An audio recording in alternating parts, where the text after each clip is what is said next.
عبارت ہماری یہاں پہ ہے کہ وَأَمَّا الْحَذْفُ فِي يَطَأُ وَيَسَعُ فَشَاذٌ اتِّفَاقًا اذ ماضیها مکسور العین والقیاس فی عین مضارعہ الفتح۔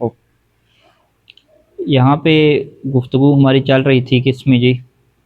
مثال واوی اور یائی میں، اور مثال واوی کے متعلق ہمارے پاس یہ قانون آیا کہ اگر اس کا مضارع مفتوح العین ہو یا مضموم العین ہو تو یہ جو واو ہے وہ مضارع میں جا کے حذف نہیں ہوتی۔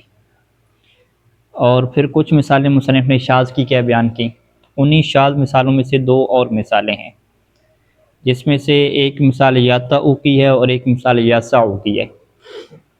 مصنف کا یہ کہنا ہے کہ یہ جو اس کا مضارع ہے وہ مفتوح العین ہے، اور اس کی وجہ یہ ہے کہ اس کا ماضی جو ہے وہ مکسور العین ہے، یعنی واطعہ لفظ ہے اور واسعہ لفظ ہے۔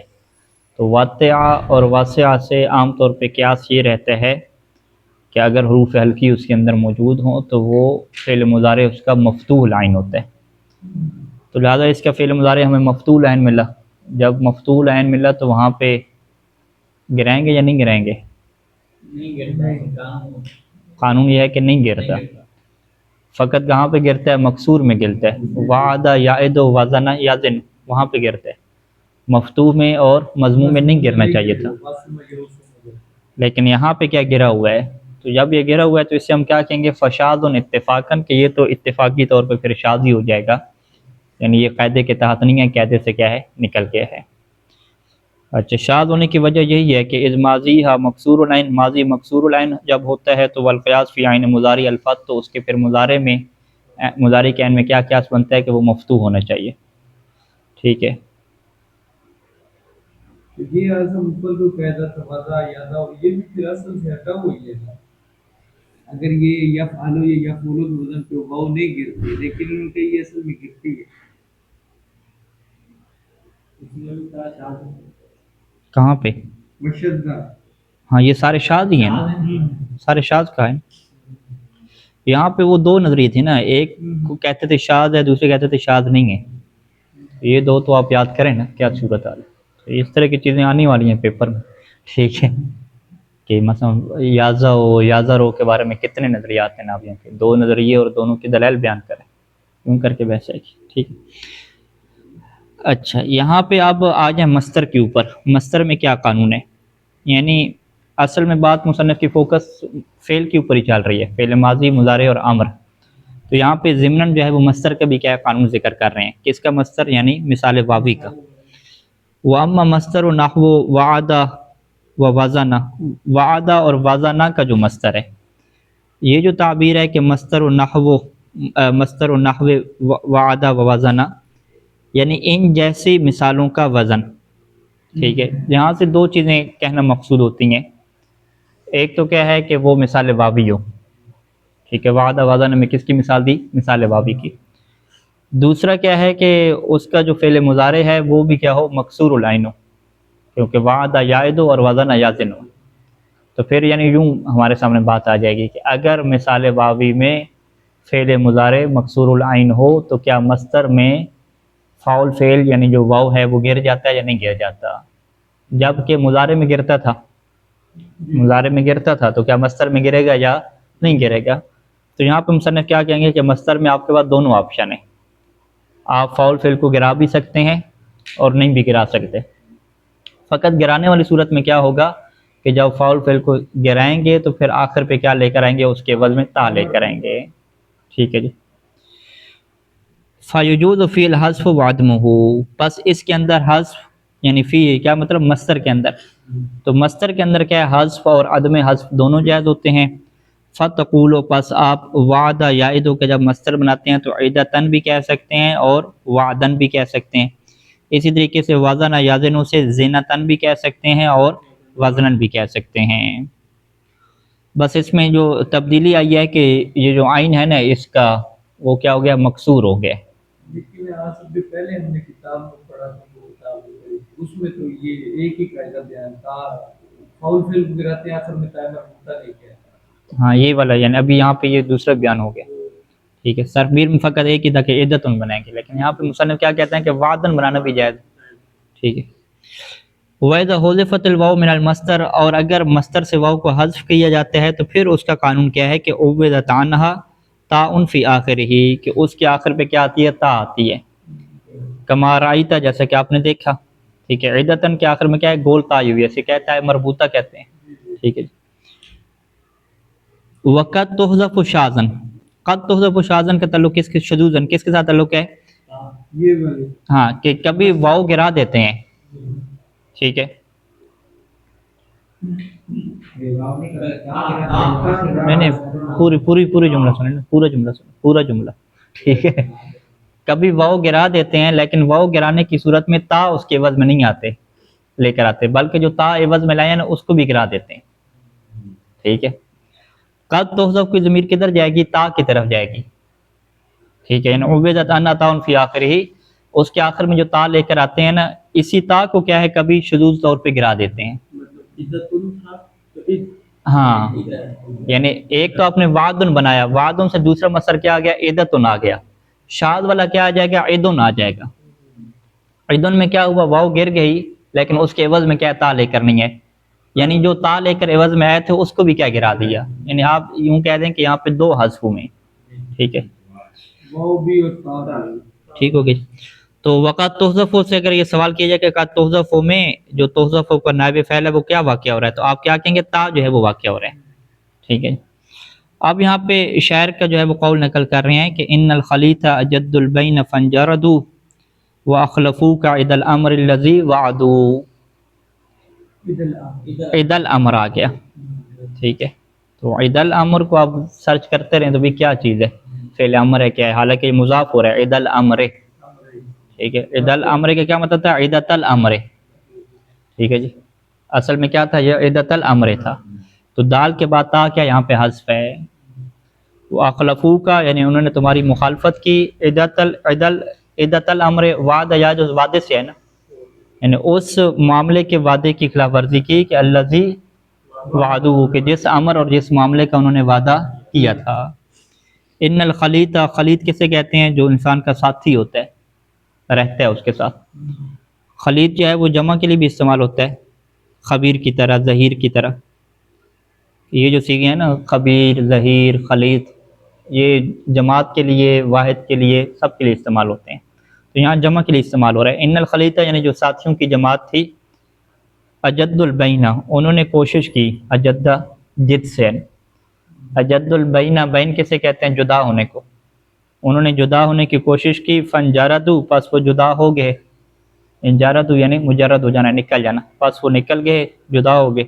واخلفوک، اور انہوں نے تمہاری مخالفت کر دی. عد الامر، اس معاملے کے وعدے کی کہ جس معاملے کا انہوں نے وعدہ کیا تھا. یعنی وعدہ ان کا یہی ہوگا کہ ساتھ رہیں گے، لیکن بالآخر وہ چھوڑ گئے. اچھا. وشذ حذف الفاء فی نحو رقۃ للفضۃ وحیشۃ بالمہملہ للارض الموشہ وجہت للمکان المتجہ الیہ لانتفاء المصدر عنہا. اب مصنف یہاں پہ کیا کہتے ہیں کہ واو کو حذف کرنے کا تعلق مثال واوی میں جب فعل مضارع کیا ہوتا ہے؟ یفعلو کے وزن پہ ہوتا ہے، تو اس کا تعلق یا مضارع سے بنا یا امر سے بنا، امر کیونکہ مضارع کی فر ہے، یا اس کا تعلق اس سے بنا مصدر سے بنا. ٹھیک ہے. لیکن کچھ لغت میں ایسی مثالیں موجود ہیں کہ جو مصدر نہیں ہوتے. ٹھیک ہے. اور مضارع بھی نہیں ہے، ظاہری بات ہے، ہیں وہ اس میں جامد ہیں، کسی چیز کا نام رکھا ہوا ہے، لیکن اس کے باوجود وہاں پہ بھی کیا واو گری ہوئی ہے. تو قانون تو کیا ہے؟ مصدر کے ساتھ خاص ہے کہ مصدر میں کیا واو گرتی ہے. لیکن وہ جو شکل ہے نا، آپ کو مصدر والی نظر آئے گی، عدت ان کی طرح کی شکل نظر آئے گی، لیکن اگر آپ لغت کھول کے دیکھیں گے تو وہاں پہ وہ آپ کو مصدر کے طور پہ نہیں ملے گی. ٹھیک ہے. اس کی انہوں نے ایک مثال دی ہے، وارقہ کی مثال دی ہے. ٹھیک ہے. وارقہ یارقو، وارقہ یارقو کو اگر آپ لغت میں دیکھیں تو کہتے ہیں جی اس کا جو مصدر ہے وہ رقتن آتے ہی نہیں ہے، اس کا مصدر کیا ہے؟ ورقن آتا ہے. ٹھیک ہے. رقتن وہاں پہ لکھا ہوگا لیکن مصدر کے طور پہ نہیں لکھا ہوگا. رقتن ایک الگ مستقل اسم کے طور پہ لکھا ہوگا اور اس کے بہت سارے معنی ہوں گے. ان معنی میں سے ایک کیا ہے؟ للفضت، چاندی کو. ٹھیک ہے. چاندی جو ہے وہ مصدر تو نہیں ہے، چاندی ایک چیز کا نام ہے، ذات کا نام. تو رقتن کسے کہتے ہیں؟ چاندی کو کہتے ہیں. ایک یہ مثال ہوگی. اسی طریقے سے دوسری مثال ہے حیشت ان کی ہے. ٹھیک ہے، وحشا یاہشو، ٹھیک ہے، وحشا یاہشو کا جو مصدر ہے وہ وحشن ملے گا لیکن حشتن نہیں ملے گا. تو حشتن جب لغت میں لکھا ہوگا تو اس کا مطلب کیا لکھا ہوگا، ایک الگ معنی لکھا ہوگا. وہ کس زمین کو کہتے ہیں؟ الارض الموحشہ، وہ زمین کے جو وحشتناک ہوتی ہے، ٹھیک ہے، تنہائی والی زمین. دو مثالیں ہوں گی. تیسری مثال اسی طریقے سے واجہ یاجہ ہو، مصنف کے یہ کہ واجہ یاجہ ہو ہے. اب یہاں پر بھی مصنف کا یہی دعویٰ ہے کہ اس کا لغت میں جہت مصدر نہیں ملے گا. لفظ جہت ہوگا صحیح، لیکن جہت کا مطلب کیا ہے؟ مکان کی ایک سائٹ، ٹھیک ہے، جہت میں مکان کے جہت میں چلے گئے. اور مصنف نے کہا گیا کہ جہت جو ہے وہ اس جگہ کو کہتے ہیں المتجہ الیہ، جس کی طرف توجہ کی جاتی ہے، جس کی طرف آپ بڑھ رہے ہیں، اسے کیا کہتے ہیں؟ جہت کہتے ہیں. تو پھر یہاں پہ ہم کیا کہیں گے کہ یہ جو تینوں مثالیں ہمارے پاس آ گئیں جو مصدر کی مثالیں نہیں تھیں، لیکن اس کے باوجود واو کیا ہو گیا؟ حذف ہو گیا. ہم کیا کہیں گے؟ یہ بھی کیا ہو جائیں گی؟ شاذ ہو جائیں گی، یہ بھی قاعدے کلیہ سے ہٹ جائیں گی. ٹھیک ہے. وَشُذَّ حذف الفاء فی نحو رقہ، رقہ میں جو فا حذف ہوئی ہے اس کا حذف کیا ہو جائے گا؟ شاذ ہو جائے گا. رقہ کس کے لیے ہوتا ہے؟ مصدر کے لیے نہیں ہوتا، بلکہ رقہ کس کے لیے ہوتا ہے؟ للفضت، چاندی کے لیے بولا جاتا ہے. اسی طریقے سے دوسرا کیا ہے؟ حشتن ہے. حشہ میں قید لگائی، محملہ کی قید لگائی. یہ جو لفظ محملہ کے مقابلے میں استعمال ہوتا ہے معجمہ. یہ جو ہا ہے، ہا اگر نقطے والی ہو تو اسے کیا کہتے ہیں؟ ہائے معجمہ کہتے ہیں. اور اگر ہا کیا ہے نقطے کے بغیر ہے تو اسے کیا کہتے ہیں؟ ہائے محملہ کہتے ہیں. تو یہ محملہ کی کیا لگا؟ کہا کہ یہاں پہ جیم نہیں ہے، یعنی جیشتن نہ پڑھیں. ممکن ہے جو خطاطی لکھ رہے ہیں بندے ان سے غلطی ہو جائے لکھنے میں. یہ کیا ہے؟ ہائے محملہ کے ساتھ ہے. ہائے محملہ کے ساتھ جب آپ اسے سرچ کریں گے، یعنی خا کی بجائے یا جیم کی بجائے آپ اسے وحشہ میں جب سرچ کریں گے تو وہاں پہ حشتن کا لفظ ملے گا. وہ حشتن، بہت عاطف ہے یہاں پہ نا. تو جو حشتن کا لفظ ملے گا وہ کس کے لیے ہے؟ للارض الموحشہ، وہ اس زمین کے لیے ملے گا کہ جو زمین کیا ڈرانے والی ہوتی ہے، وحشت دینے والی ہوتی ہے. ٹھیک ہے، تو یہ بھی مصدر نہ ہوا. تیسرا کیا ہے؟ جہتن کا لفظ ملے گا، یہ بھی واجہ سے، لیکن وہ بھی مصدر کے طور پہ نہیں ہے، بلکہ للمکان المتجہ الیہ، بلکہ یہ اس جگہ کے لیے ہے کہ جس کی طرف آپ توجہ کرتے ہیں. تو یہ شاذ کیوں ہے؟ شاذ ہونے کی وجہ کیا ہے؟ کہتے ہیں شاذ ہونے کی یہ وجہ ہے کہ لانتفاء المصدریت عنہا، کیونکہ یہ جو جتنے تینوں کے تینوں بیان کیے ہیں نا، اس سے مصدریت کیا منتفی ہو چکی ہے. یہ تینوں مصدر نہیں ہیں. اگر یہ تینوں مصدر ہوتے پھر تو بات واضح تھی. ٹھیک ہے، یعنی اگر یہ سوال آپ سے پوچھا تھا کہ بھئی عدتن جو مصدر آیا ہے اس میں واو کا حذف ہونا یہ شاذ نہیں ہے، جبکہ جو رقتن مصدر آیا ہے اس میں واو کا حذف ہونا شاذ ہو گیا. کیوں بھی فرق کیوں رکھا؟ ہاں، آپ کہیں گے رقتن تو مصدر ہی نہیں ہے. رقتن، ہاں رقتن کا آپ کیا دلیل دیں گے؟ مصدر نہیں. آپ کہیں گے رقتن کا معنی کیا ہے؟ چاندی کا معنی ہے. ٹھیک ہے، جبکہ عدتن کیا ہے؟ مصدر ہے، جب وہ مصدر ہے. اسی طریقے سے یہ سوال ہے کہ جب زینتن، یہ کیا ہے جی؟ مصدر، کیا نام ہے؟ سوال یوں ہوگا کہ زینتن میں جو واو کا حذف کرنا ہے یہ قیاس کے مطابق ہے، شاذ نہیں ہے. جبکہ جہتن میں جو واو کا حذف کرنا ہے وہ کیا ہے جی؟ شاذ ہے. تو وجہ فرق کیا ہے؟ فرق آپ یہ بیان کریں گے کہ زینتن تو کیا ہو گیا؟ مصدر ہے، جبکہ جہتن کیا مصدر نہیں ہے بلکہ اس مکان کے لیے جس کی طرف توجہ کی جائے. ٹھیک ہو گیا. لیکن کہ اگر مصدر بناتے ہیں جیسے رقتن تو برکن آئے گا. ہاں، اب آپ کہیں گے کہ بھئی آپ مصدر بنا لو، کیا ایسے مشکل ہے؟ تو ہم کیا کہتے ہیں کہ مصدر جو ثلاثی کے مصدر ہوتے ہیں وہ قیاسی نہیں ہوتے، وہ سماعی ہوتے ہیں. تو مصدر بنانے کا مطلب کیا ہے کہ آپ مصدر اس کا ڈھونڈیں، تلاش کریں. ٹھیک ہے، پریکٹیکل ڈھونڈ لیں. بلا رقت ان کا دیکھیں، والا مصدر آتا ہے. وارقہ دیکھیں لغت میں، وارقہ دیکھیں رقت ان مصدر آیا یا نہیں آیا. مصنف کہتے ہیں نہیں آتا نا. ایک آدھا چیک تو کر لیں مصنف کو بھائی. مصنف اعتبار ابھی بحال ہو رہا ہے تھوڑا تھوڑا بحال، لیا تو اچھے لے کر آ رہے. اچھا ہاں، آپ وارقہ سے سرچ کریں، میں وحشہ دیکھ لیتا ہوں. نہیں وارقہ میں دیکھیں نا، وارقہ یارے کو یوں کر کے لکھا ہوگا نا. وارقہ یارے کو آگے کیا ہے؟ وارقن. اس طریقے سے مصدر لکھنے کا قاعدہ کلیہ کیا ہوتا ہے؟ مصدر کہاں پہ دیکھتے ہیں آپ؟ وارقہ یارے کو ورقن لکھا ہوا ہے نا، آگے رقتن لکھا ہوا ہے، رقتن نہیں لکھا ہوا نا. آگے پھر چلتے جائیں، رقتن کہیں پہ ملے گا آپ کو، اسم کے طور پہ ملے گا. ہاں، اس کے معنی کیا ہے؟ معنی دیکھیں. ہاں چاندی چاندی، ہاں یہ چاندی بھی وہ یعنی مصدر کے طور پہ نہیں لکھا نا، الرقہ یعنی الگ اسم کے طور پہ لکھتی ہے. صحیح کیا ہے یہاں پہ؟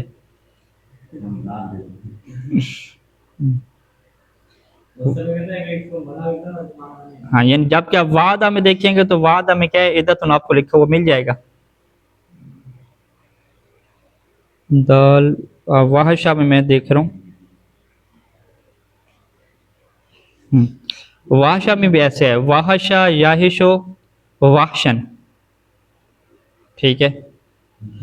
اور اسی طریقے سے واحشہ سے لکھا واحشتن، ٹھیک ہے، ہشتن نہیں لکھا مصدر. جب ہشتن کا لفظ آیا تو اس کا معنی کیا لکھتی ہے؟ بنجر ویران جگہ، ٹھیک ہے. تو اس کا مطلب کیا ہے کہ واحشہ کا جو مصدر ہے یا واحشہ کا جو مصدر ہے وہ ہشتن آیا ہی نہیں ہے. واحشتن مصدر واحشتن آیا ہے، ٹھیک ہے. ہاں ہاں وعدن کا لکھا ہے، عدت لکھا ہوگا نا وعدن، ٹھیک ہے.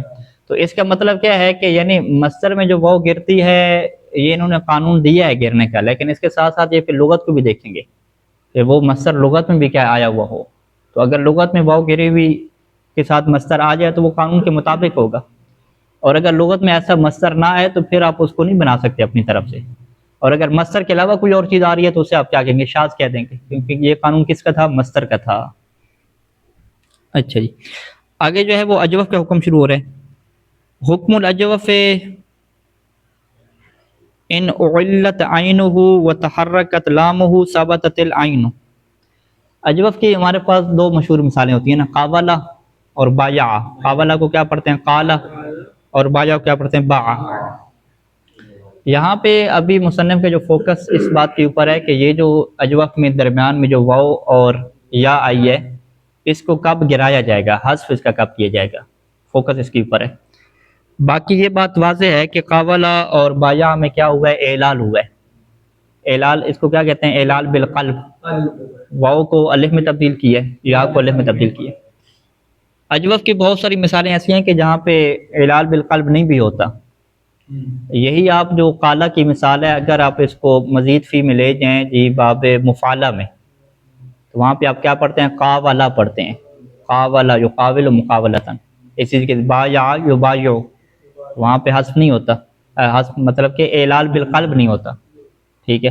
لیکن اگر اسی کو باب افعال میں لے کر جائیں اقالہ، وہاں پر بھی کیا ہو جاتا ہے؟ واو کو الف میں تبدیل کر دیا جاتا ہے، اباع، ٹھیک ہے، وہاں پر بھی تبدیل ہو جائے گا، ٹھیک ہے.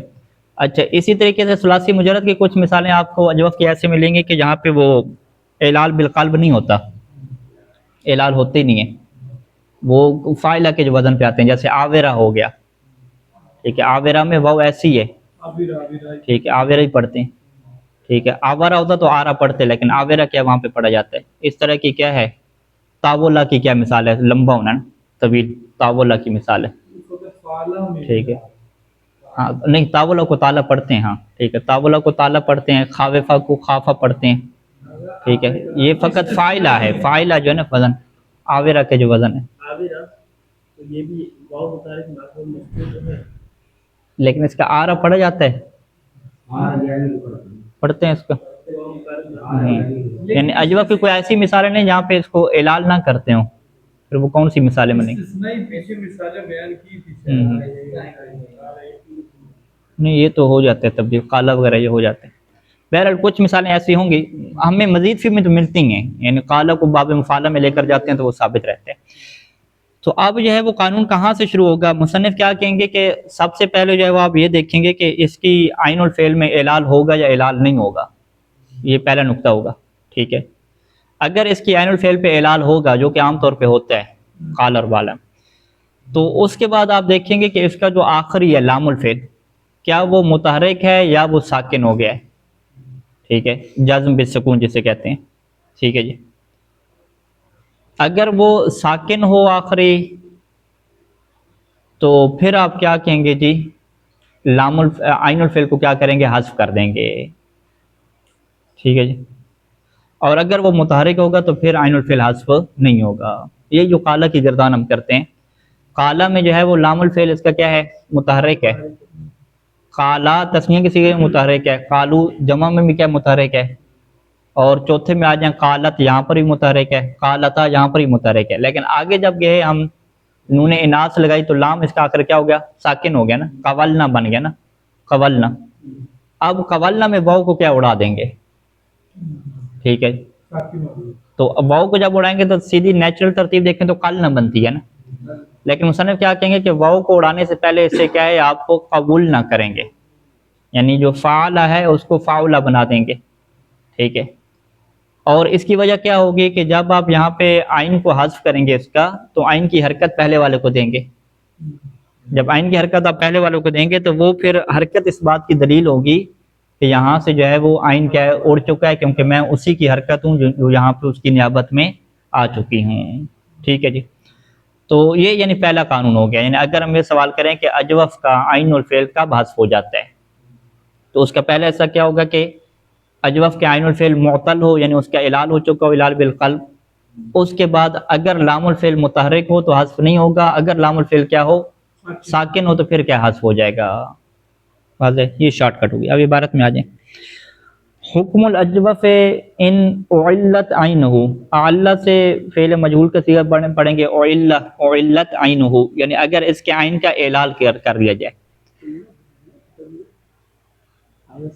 ہاں قولا سے چھٹا صیغہ تو قلنا ہوتا ہے، کھلنا ہوتا ہے نا، آپ نے کہا کہ عین الفعل کی حرکت ما قبل کو دیں گے، جس سے پتہ چلے گا کہ لیکن عین الفعل کو پہلے ضمہ دیں گے نا، ہم وہ ابھی بیان کریں گے، پہلے قبول نہ کریں گے پھر قبول نہ کریں گے، یہ تھوڑی سی گیم ڈالنی ہے اندر، ٹھیک، سمپل نہیں ہے یہ۔ اچھا، ان علت عین، اگر عین کا کیا اعلال ہو، اس کو کیا کہتے ہیں اعلال بالقلب، یعنی اس کی آپ تشریح کیا کریں گے، ان علت عینہ بالقلب، اچھا یہ پہلی شرط ہوگی۔ اور وتحرکت لام، دوسری شرط کیا ہے، لام بھی کیا ہو متحرک ہو، لام سے کیا مراد ہے، لام الفعل، تو ثابتت العین، تو پھر اس کا جو عین ہے عین الفعل وہ کیا رہے گا، ثابت رہے گا۔ وَإِن سَكَنَتْ بِالْجَزْمِ، اسی صورت میں یعنی عین کا اعلال ہو لیکن کیا ہو، وَسَكَنَتْ ان سَكَنَتْ، ان سَكَنَتْ کیا مطلب ہے، ان سَكَنَتْ لام ہو، اگر لام کیا ہو جائے ساکن ہو جائے، اور ساکن کیسے ہو، بالجزم، جزم کی وجہ سے کیا ہو ساکن ہو، ٹھیک ہے، جیسے اچھا اب ساکن ہونے کی بہت سی وجوہات ہیں نا، پہلی وجہ کیا ہے، جزم کی وجہ سے ساکن ہوگی، جزم کی وجہ سے تو پہلا صیغہ بھی کیا ساکن ہو جاتا ہے نا فعل مضارع میں، ٹھیک ہے، لم یقول جو ہے پہلے یقول تھا، ٹھیک ہے، یہ کیا لم یقول ہو گیا۔ اچھا، لم یقولوں میں جو اعلال ہوا ہے عین الفعل پہ، یہ اعلال کون سا ہوا ہے، نہیں اعلال بالسکون ہوا ہے، نہیں یقولوں کے اوپر اعلال کون سا ہوا ہے، یقول، اعلال بالسکون ہوا ہے نا، اعلال بالقلب تو سے نہیں کہتے نا، ابھی حذف کی بات نہیں ہے، ابھی سکون ہے نا۔ اچھا، جب کہ جو قالا میں اعلال ہوا تھا وہ کیا تھا، اعلال بالقلب تھا، ٹھیک ہے۔ ابھی دیکھیں یہاں سے کیا واضح ہوا کہ اوپر جو ان علت کہا عینہ، ان علت عینہ، وہاں پہ ہم نے کیا ہے کہ اعلال سے مراد اعلال بالقلب ہے، تو ابھی بالقلب کی قید کیوں نہیں پھر مصنف نے لگائی، وہ اسی وجہ سے کہ بہت ساری صورتوں میں کیا ہو جائے گا، اعلال بالسکون بھی ہوگا، عمومی بیان کر رہے ہیں، یہاں پہ اعلال بالقلب کی قید نہیں ہے، یعنی اعلال ہو چاہے اعلال بالقلب ہو، اعلال بالسکون ہو، جو بھی ہو، اعلال بالحذف کی طرف بھی ہم جا رہے ہیں نا اصل۔ اچھا، جزم کے ذریعے سے سکون کیسے آتا ہے، جب حروف جازمہ لگ جاتے ہیں، جیسے لم یقل ہے، بنا کی وجہ سے، اول بنا فی الامر، یا جو ان سکنت بالبناء فی الامر، اگر وہ ساکن ہو کس کی وجہ سے، بنا فی الامر، امر کی بنا کی وجہ سے، کیونکہ امر حاضر کیا ہوتا ہے، ساکن ہوتا ہے، جیسے قل ہے، یا جو ساکن ہونے کی کیا وجہ ہونی چاہیے، اول اتصالہ بضمیر رفع متحرکن، یا اس وجہ سے وہ ساکن ہو گیا ہے کیونکہ وہ متصل ہو گیا ہے ضمیر مرفوع متحرک کے ساتھ۔ تو اگر یہ ساری شرطیں پوری ہو جائیں، یعنی ان سکنت یوں ہو جائے، یعنی ان سکنت اگر وہ ساکن ہو جائے، ٹھیک ہے، ساکن ہونے کی 3 صورتیں ہوں گی، تو پھر ہم کیا کہیں گے، حذفت عینہ، تو پھر اس کی عین کو کیا کر دیا جائے گا، حذف کر دیا جائے گا۔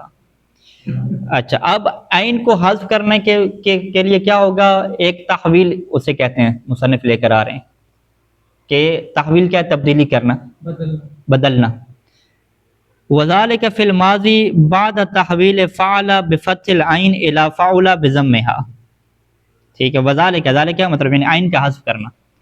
ماضی میں عین کا حذف کرنا کیا ہوگا؟ تحویل کے بعد ہوگا. ٹھیک ہے جی, ماضی میں عین کا حذف کرنا تحویل کے بعد ہوگا. تحویل کیا مطلب؟ یعنی بعد تحویل فعل بفتح العین الی فعل بضمھا, کہ جو فعل مفتوح العین ہے اس کو تحویل کریں گے کس کی طرف؟ الی فعل, فعل کی طرف تحویل کریں گے بضمھا, یعنی عین کو کیا کر دیں گے؟ مضموم کر دیں گے. یہ تحویل کب ہوتی ہے؟ ان کان اصل العین واون, اگر اصل عین کیا ہو؟ واو ہو. ٹھیک ہے, واو اصل میں یعنی کہ کیا ہو؟ اجوف واوی ہو. ٹھیک ہے, جیسے کالا ہے. ٹھیک ہے جی. یا دوسری تعویل کیا ہوگی؟ او الی فاعل, یا تحویل کریں گے فاعل کی فاعلہ کی طرف, یعنی بالکسر مکسور کی طرف تعویل کریں گے. وہ کب کریں گے؟ ان کان اصل حیان, اگر اس کی جو الف کی اصل ہے نا, یعنی عین کی جو اصل ہے, ان کان اصل یعنی اصل العین, اگر اصل العین کیا ہو جی؟ یا ہو, جیسے با ہے. ٹھیک ہے, یہ تحویل کر کے. ہاں, اب تحویل کرنے کے بعد کیا کریں گے؟ تحویل کرنے کے بعد کیا آئے گا؟ نقل آئے گا. ٹھیک ہے, حذف سے پہلے تحویل ہے, تحویل کے بعد کیا ہے؟ نقل ہے. یعنی حذف سے پہلے دو چیزیں ہیں, التحویل و النقل. نقل میں کیا ہوگا؟ وتنقل حرکت العین الی الفاء فیہما, دونوں میں کیا کریں گے؟ جو عین کی حرکت ہے نا, جو نائم والی آپ نے دی ہے ضمہ یا کسرت دی ہے, اس کو کس کی طرف ٹرانسفر کر دیں گے؟ فا کی طرف ٹرانسفر کر دیں گے. یہ آپ نقل کیوں کریں گے؟ یہ اس لیے کریں گے لتکون حرکت الفاء دالتا علی ان الواو فی الاول و یا فی الثانی, تاکہ جو فا کی حرکت ہے یہ دلیل بن جائیں کہ علی ان العین واو فی الاول, یوں ہے علی ان العین واو فی الاول, کہ پہلے میں جو عین حذف ہوا ہے وہ کیا تھا؟ واو تھا قلنا, اور ویاء فی الثانی, اور جو دوسرے میں حذف ہوا ہے وہ کیا تھا جی؟ یا تھا. تقول, آپ کیا کہتے ہیں؟ قلت و بعت بالضم فی الاول والکسر فی الثانی بخلاف مضموم العین و مکسورها, لیکن اگر وہ جو فعل ہے آپ کا کیا ہو؟ شروع سے مضموم العین ہو یا شروع سے کیا ہو؟ مکسور العین ہو, تو وہاں پہ پھر یہ تحویل نہیں ہوگی. ٹھیک ہے جی. اس کی کیا دو مثالیں ہیں, تالا اور خافہ کی. تالا کیا ہے؟ مضموم العین ہے, مکسور العین ہے, اصل میں مضموم العین ہے, تاول ہے. اور خافہ کیا ہے جی؟ خاففہ ہے. فلا تحویل فیہما, تو ان کے اندر کیا تحویل نہیں ہوگی, بلکہ کیا ہوگا؟ وانما تنقل حرکت العین الی الفاء, یہاں پہ جو عین کی حرکت ہے فا کی طرف منتقل کر دی جائے گی. للدلالت علی البنیت, تاکہ وہ جو حرکت ہے وہ اصل جو بنا ہے اس کے اوپر کیا کرے؟ دلالت کرے. یعنی تاولہ میں کیا ہوتا ہے؟ تولنا ہوتا ہے نا, تولنا کی واو کی حرکت ٹرانسفر کریں گے تو تولنا ہو جائے گا. تو یہ جو ضمہ ہے یہ دلیل بنے گا کہ حذف کیا ہوا ہے؟ واو ہوا ہے. اور خافہ میں کیا ہوتا ہے؟ خفنا ہو جاتا ہے, اصل میں کیا آتا ہے؟ خوفنا, خوفنا تھا. یہ کسرہ پہلے کی طرف ٹرانسفر کرتے ہیں, یہ دلیل بن جاتا ہے کہ حذف کیا ہوا ہے؟ یا ہوا ہے. تقول, آپ کیا کہتے ہیں؟